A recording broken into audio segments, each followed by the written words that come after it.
Isaiah 12. In that day you will say, I will praise you, Lord. Although you were angry with me, your anger has turned away, and you have comforted me. Surely God is my salvation. I will trust and not be afraid. The Lord himself, is my strength and my defense. He has become my salvation.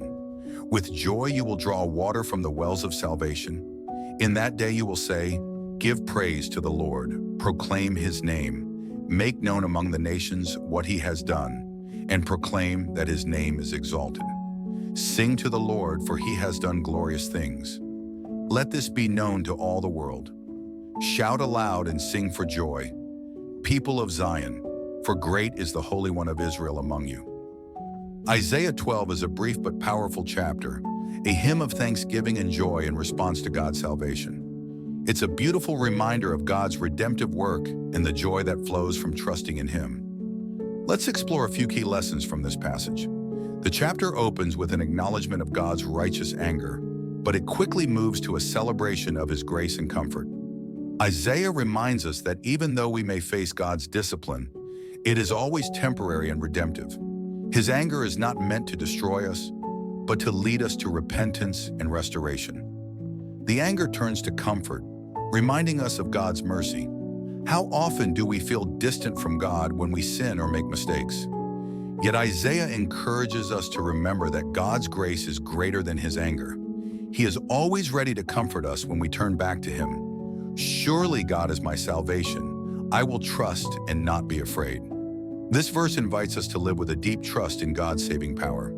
We live in a world filled with uncertainty, fear, and anxiety, but here God calls us to rest in his salvation, knowing that he is our strength and defense. When we face challenges, we often default to worry or fear, but Isaiah encourages us to rely on the truth that God is our salvation. This trust isn't just intellectual, it becomes the foundation of how we live and navigate difficult moments.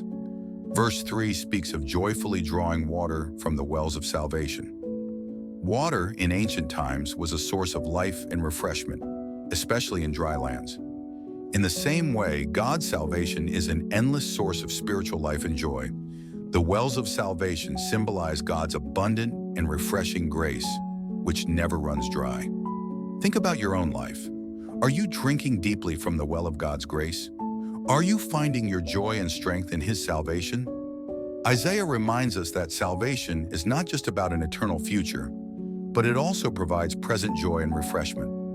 In verses 4 and 5, Isaiah calls us to give praise to the Lord and make known among the nations what he has done. Our response to God's salvation should not be a private affair. Isaiah urges us to proclaim God's works to the world. When God does something in our lives, whether it's salvation, healing, or a moment of grace, it's worth sharing. As believers, we are called to be witnesses, spreading the good news of God's goodness to others. Our testimonies of God's faithfulness can encourage and uplift those around us, making his name known. The final verse calls the people of Zion to shout aloud and sing for joy. Worship is not merely a duty, but a joyful response to God's presence among his people.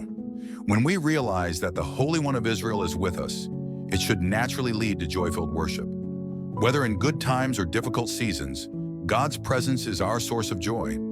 He is great among us, a fact worth celebrating. Let our worship reflect that reality, overflowing from hearts filled with gratitude for what he has done. Reflection Isaiah 12 is a profound call to respond to God's grace with trust, joy, and worship. It invites us to reflect on God's salvation and his constant presence in our lives, and then to share that joy with others. Today, take a moment to draw from the wells of salvation. Let God's grace refresh you. As you go about your day, look for ways to proclaim his goodness to others and worship him with joy for all he has done.